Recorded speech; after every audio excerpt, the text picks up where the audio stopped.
Okay, so generally getting the stator off is a pretty easy thing. Sometimes they do put up a fight.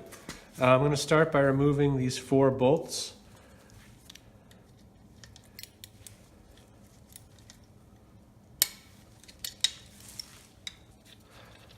So this is the muffler mount. It's actually in the way of getting this bolt out.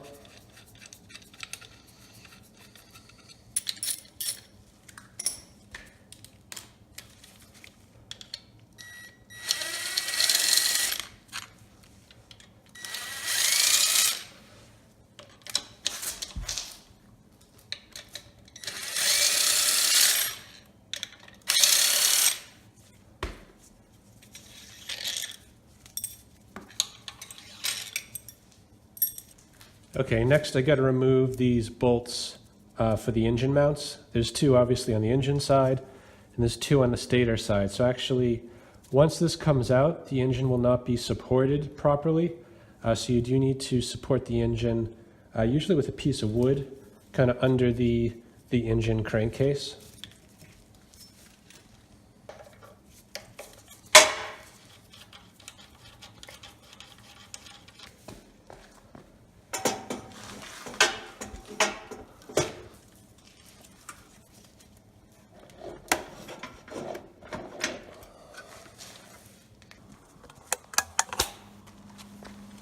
All right, so just to show you what I did here, those mounts have been completely removed from this housing, and it's just kind of floating, you know, supported by this piece of wood. So now we're going to try to slide the stator out. I still have these bolts in place, which actually sandwiches this housing to the stator, so this whole thing should come off as one piece. If that fights me, then I will probably remove these. I'm a little hesitant because there's probably just a nut on the other end here, which is either going to spin and not loosen all the way, or it's just going to fall off. So don't take these out unless you're sure you're going to take the whole stator out so that you can put the nut back on. And if it puts up a fight, I'll have to use a puller to separate, you know, this ball bearing from this housing.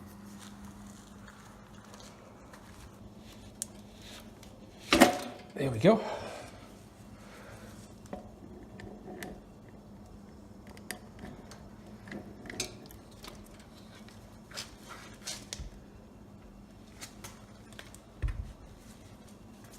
Okay, and in the past, to remove the armature, I put a rod like this down the shaft and tighten a bolt to basically push against that tapered shaft to pop this off. And this is already pre-threaded, so it should be really easy to do that. The only problem is that the shaft here is a 3/8 inch bolt, and this rod is 3/8 inch. So if I use this, there's a good chance I might mess up the threads on that tapered shaft. So I'm going to use this as a plan B. For plan A, I'm going to try a different approach.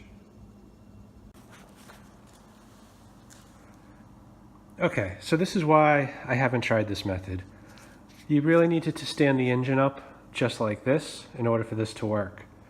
So I have read in some service manuals you can put oil down this shaft, basically fill it to the top, put some Teflon tape around that nut and drive it down, and it's basically hydraulic pressure will force this thing up and out.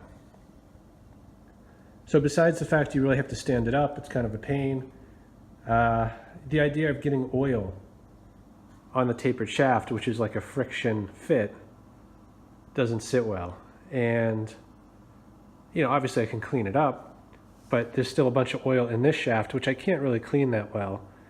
And there's a bunch of oil down on the threads on the tapered shaft end, which also doesn't clean up very well. So I'm going to try this with water. And if it works, it's easy to clean up. You just blow some air down here until it's dry. So let's see if it works.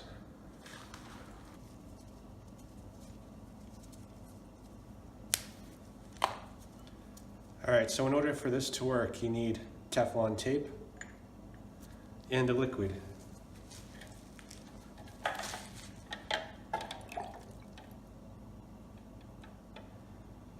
You want to fill it to the top. You do not want any air, or it will not work.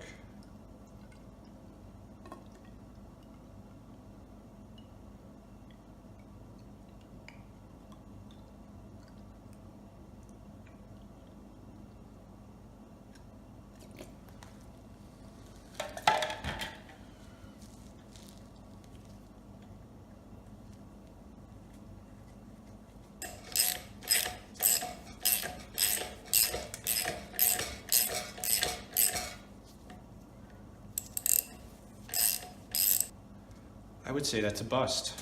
Try it one more time with a little more Teflon.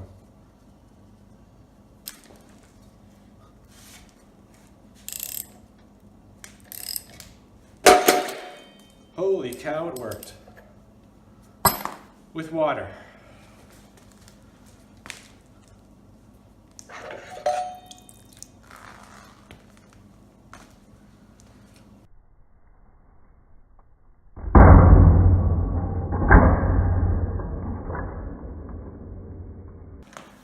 All right, so that worked better than I thought. You know, this will be easy to clean up. Just gonna blow it dry, and no damage to the threads, and no messy oil to clean up. So, you know, I haven't seen anyone post a video doing something like this, but it worked pretty well. My first attempt, I didn't put enough Teflon in, so it leaked out past the threads. So I probably wrapped it around this time about 7 or 8 turns, and can't argue with the result. So I hope this helps someone struggling trying to get one of these off. Thanks for watching.